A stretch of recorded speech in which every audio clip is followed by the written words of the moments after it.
सहारनपुर की सियासत में एक नाम ऐसा भी है जो अपनी बेबाकी और अपने राजनीतिक किस्सों की वजह से काफी सुर्खियों में रहती हैं। आज हमारे साथ बात करने के लिए बीजेपी की फायर ब्रांड नेता पूर्व विधायक शशिबाला पुंडीर जी मौजूद हैं। उनसे राम मंदिर के मुद्दे पर बात करेंगे क्योंकि उस वक्त वो विधायक थी और उनको सारी बातें आज भी अच्छे से याद हैं। पहले तो बहुत स्वागत शशिबाला जी आपका। धन्यवाद। तो क्या देखा आपने, क्योंकि राम मंदिर अब बन चुका है, लोग कह रहे हैं कि बीजेपी ने राम मंदिर को एक पॉलिटिक्स के तौर पर यूज करने का काम किया है। आपने तो वो दौर देखा है अडवाणी जी वाला, क्या फर्क उस दौर में और इस दौर में आया है? इस दौर में और उस दौर में बहुत ज्यादा फर्क आया है। इस समय सब चीज पॉलिटिकलाइज हो गई है, राजनीतिकरण हो गया हर चीज का। उस जमाने में ऐसा नहीं था।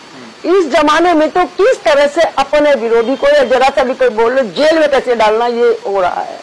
उस जमाने में अटल जी का जमाना रहा हो, चंद्रशेखर जी का जमाना रहा हो, किसी का जमाना रहा हो, प्यार से एक दूसरे के साथ रहते थे। अटल जी और चंद्रशेखर जी अपोजिट पार्टी में थे, अपोजिट धुरला दोनों की राजनीति की थी, लेकिन दोनों प्यार बहुत था। जब 13 दिन की सरकार एक वोट से गिरी तो मैं चंद्रशेखर जी के बहुत करीब हम लोग रहे हैं, पढ़ाई जीवन से छात्र नेता हम लोग थे, तब से साथ रहे उनके। तब चंद्रशेखर जी को बेहद दुख हुआ था कि एक वोट से सरकार गिर गई है। अगर मुझे लगता तो मैं अपनी वोट दे देता। ऐसे लोग थे पहले। लेकिन आप भाजपा में भी हैं, आप समाजवादी में भी रही हैं, उससे पहले बीजेपी से विधायक रही हैं। कल्याण सिंह, राजनाथ सिंह, अडवाणी जी, इन सब से आपके बहुत करीबी रिश्ते हैं। तो आपको नहीं लगता कि आप बीजेपी में रहकर ये कह रही हैं कि राम मंदिर जैसे मुद्दों का राजनीतिकरण हो रहा है? देखिए, राम सबके हैं। मैं उस राम को मानती हूँ जो सबके हैं। मैं कोई किसी पार्टी के राम को नहीं, जो भगवान हैं, जो लव कुश के पिता हैं, जो सीता के पति हैं, जिन्हें सीता जी को महर्षि वाल्मीकि जी ने अपने आश्रम में शरण दिया था, बच्चे पैदा हुए थे। मैं उस राम को मानती हूँ। बीजेपी के राम को आप नहीं मानते? नहीं, राम तो राम है, किसी के भी हो। बीजेपी पे जैसे आरोप लगता है कि बीजेपी राम को राजनीतिकरण के तौर पर देखती है और जब राम का नाम आएगा तो समझ लीजिए बीजेपी है। विपक्ष ये कहता है कि ये एक कार्यक्रम है जो बीजेपी के द्वारा किया गया। चलिए, किया है ना। देखिए, ये भारत के स्वाभिमान की बात है। देखो, ये तो सही बात है, राम मंदिर को तोड़ा गया था ना, सही बात है ना। आज उस स्वरूप को दोबारा लौटाया। देखो, बीजेपी ने ये अच्छा काम किया, चाहे वो वोट के लिए किया, चाहे राजनीति के लिए किया, लेकिन किया है ना। अच्छा काम। पहले कहते थे कि रामलला हम आएंगे, मंदिर वहीं बनाएंगे, फिर विपक्ष ने कहा कि तारीख नहीं बताएंगे। अब तारीख भी आ गई, मंदिर भी बन गया, लेकिन लोगों ने कहा कि जो काम शंकराचार्य को करना चाहिए वो काम प्रधानमंत्री कर रहे हैं। प्रधानमंत्री ने इस पूरे कार्यक्रम को हाईजैक कर लिया और एक ही नाम नरेंद्र मोदी निकलकर सामने आया कि मंदिर भगवान राम या नरेंद्र मोदी, जबकि ये काम धर्म का था, धर्माचार्यों का था।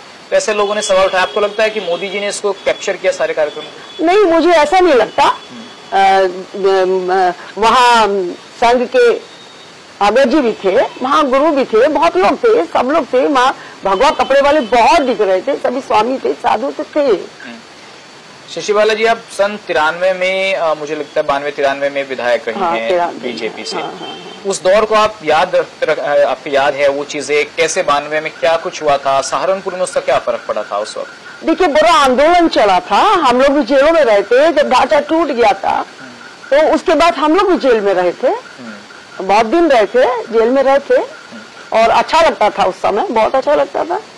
एक बात ये भी कही जाती है कि मुलायम सिंह यादव अभी अखिलेश ने जैसे कहा कि राम मंदिर तो हम भी बनवा देते, लेकिन कुछ लोग कह रहे हैं कि देखिए, जो लोग राम भक्तों पर गोलियां चलवाते हैं वो राम मंदिर बनाने की बात कर रहे हैं। आपको याद है वो दौर जब राम भक्तों पर गोलियां चलवाई गई 1990 में? मुझे अच्छी तरह याद है, सब कुछ याद है।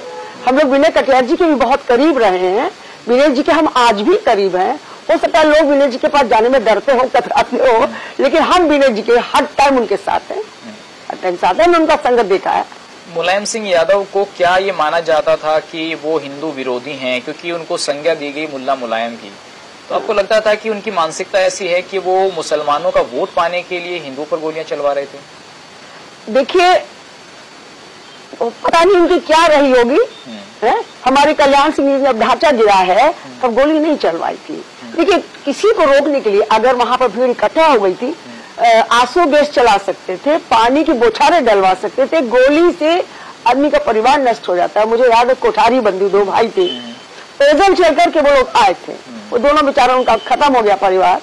तो गोली चलाना कोई विकल्प नहीं है कि गोली चला दीजिए, आप कंट्रोल करिए। बहुत बड़े बड़े आंदोलन कंट्रोल होते हैं। पानी की बौछार है, हमने सही है। और क्या बोलते आंसू गैस है, हमने बहुत बार सही है। जब भाजपा में रह के आंदोलन करते थे, विधान भवन के सामने आंसू गैस छोड़ी जाती थी, बहुत दम घुटता था। सब तरीके हैं करने के। तो शिवाला जी, आप कल्याण सिंह को बड़ा हिंदुत्व का चेहरा मानती हैं या फिर आप ये मानती हैं कि नहीं, योगी जी उनसे बड़े हिंदुत्व के चेहरे हैं? देखिए, कल्याण सिंह जी जैसा व्यक्तित्व नहीं हो सकता, कोई भी नहीं हो सकता। कल्याण सिंह जी का जो नेतृत्व था, उनको सर्वमान्य था। वो जमीन से जुड़े थे, वो कार्यकर्ताओं को प्यार करते थे। वो हम लोग कहा करते थे, अधिकारी और कार्यकर्ता को बैलेंस लेके चलो। उनका ये नहीं था हमने जाके किसी अधिकारी की बुराई कर दिया, वो सुन लेंगे, ऐसा नहीं था। वो दोनों को बैलेंस करके चलते थे। कल्याण सिंह जी का नाम कल्याण नहीं, तराजू था, वो तोल के बैलेंस करके चलते थे। कल्याण सिंह जैसा कोई ना हुआ ना होगा।